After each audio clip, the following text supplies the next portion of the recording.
What's up, guys? We got the Sportsman 570 all cleaned up and back to stock, and that's because it's going up for sale. It's a great little trail bike.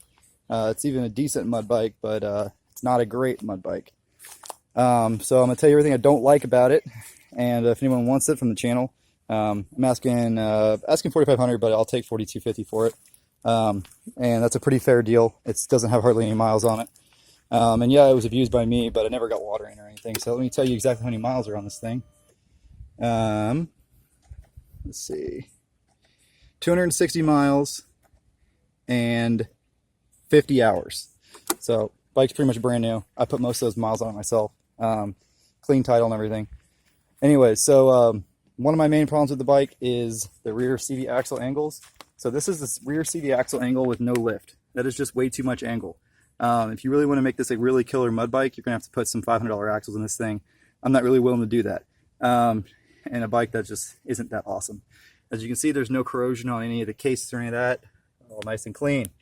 Problem number two with this bike is how stupid the frame is. So you see how low the frame hangs down right there? You have way more clearance under the back of the diff than you do under the engine, which means it has a really hard time climbing out of holes. And because you can't easily put a 2-inch lift on the back without popping axles out of the diff and all kinds of weird stuff like that, it doesn't have enough ground clearance. Also, the reason the rear CV angles are terrible is because it doesn't have a real diff. It's got a transaxle drive. The transmission and the rear drivetrain are all one thing. And it's actually, there's a big chain in there. That's why the diff is so huge. And it's huge, and they don't even have it that close to the bottom of the frame. So they could really make this axle angle better if they were intelligent like Honda. One thing that's nice about it being a transaxle is you have no rear U-joints. Okay, problem number three is how the four-wheel drive drivetrain works. It's got a U-joint down here that the splines are not protected. There's a grease zerk on it, but mud gets in those splines. Eventually that's going to wear out. That U-joint comes at a really weird angle and then goes up to the front diff up there with another U-joint. I don't like U-joints. Honda manages to have the whole bike with just one U-joint on almost all their machines. And they even put boots over the U-joints. This just has exposed U-joints that are eventually going to wear out. And then you have a roll pin through there, which will eventually get slackened and the splines on the pinion will wear out. It's just not made to last forever. The power steering works great. Really happy with that. The engine braking works great. And it's got the factory winch was messed up by someone pulling the hook all the way into the winch. So it's got a brand new 3500 Badlands on there. Works awesome. Another thing I hate about the bike is it's all plastic. This is supposed to be the front rack. That is not a front rack. That is a piece of plastic. There's no front bumper. There's hardly any protection. Razor's the same way. This back rack does have a piece of metal in it that bolts to the frame here and here, but the rest of all these bolts just bolt to the plastic. So even it's really kind of flimsy. It has stickers all over it warning you not to use the racks pretty much because they're so weak. So the bike feels super plasticky. Somehow it manages to feel even more plasticky than my Can-Am did. Don't know how that's possible. Another thing I don't like about it is the engine. So the engine's great for torque, it's great for pulling a trailer around the yard, it's great for trail riding, and it's even great for wheelies and stuff, but it doesn't have a super exciting high revving engine because it's a single cylinder. My 570 Can-Am delivered a lot more excitement when it worked, that is. So those are all the real major problems with this bike. Everyone said, oh, you're going to have problems with the stator. Never had that issue despite going a little bit of water, never had any electrical problems with it. The only electrical problem I did have was the battery was a non-sealed unit, so I upgraded it with a real AGM battery to keep from getting contamination in the battery because the battery's mounted so low. Everyone said you're going to have heat problems. I found all the factory heat tape, you can see it there in the back of the gas tank, and the factory heat shielding, which is very nice. See that big heat shield? I didn't have any heat issues with this. Despite going in some mud with a non-relocated radiator, I never had it overheat even once.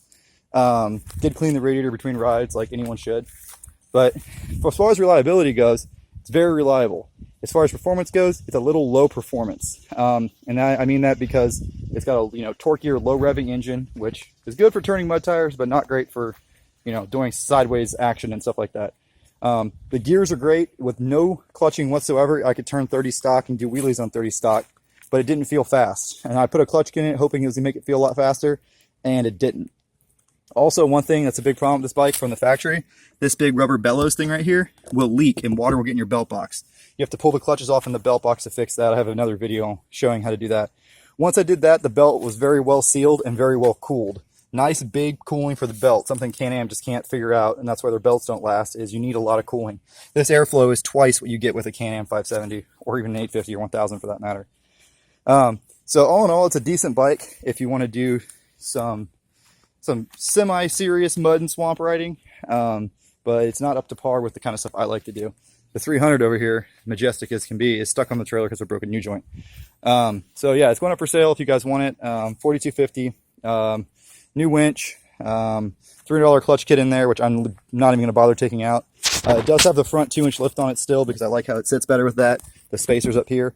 I have a spare belt. I have the rear 2-inch lift I can throw in there. I got a bunch of other parts. Oh, I got wheel adapters to put Honda wheels on it if you want to do that. I got a bunch of 570 parts. If you guys need anything, let me know. I'm sure I'm forgetting other stuff that I bought for this that I didn't end up using. But yeah, so it's up for sale. And as far as what I'm going to get next, seriously thinking about getting another Rubicon because they're just made so much better and everything's sealed up better. And they're so much more conducive to water riding with the way that all the splines are greased with O-rings on them. And they have boots on everything. And they're just sealed up so much better. I'm also looking at a Polaris 850 High Lifter Edition. And I'm even looking at a 1000 Renegade because that one I tested was just so much fun. That's the problem with Can-Ams is they don't work very often. When they do work, they're a blast.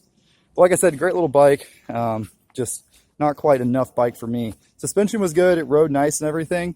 But one thing that really puzzles me about this bike is for having so much plastic on it, how is it so heavy? It's 700 pounds and it doesn't even have racks or a bumper. I mean, Honda managed to give you all of those things and still keep it light, about the same weight.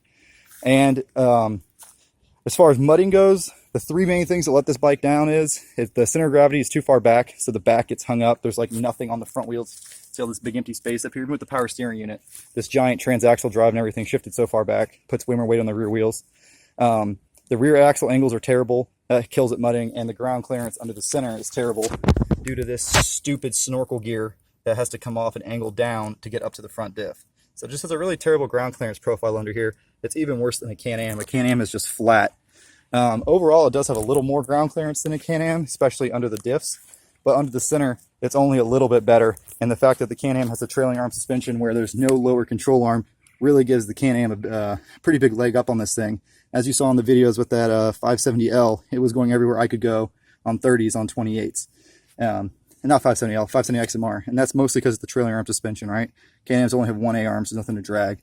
But yep, that's the old Polaris. I didn't have it very long. I'm already bored of it. So let me know if you guys are interested.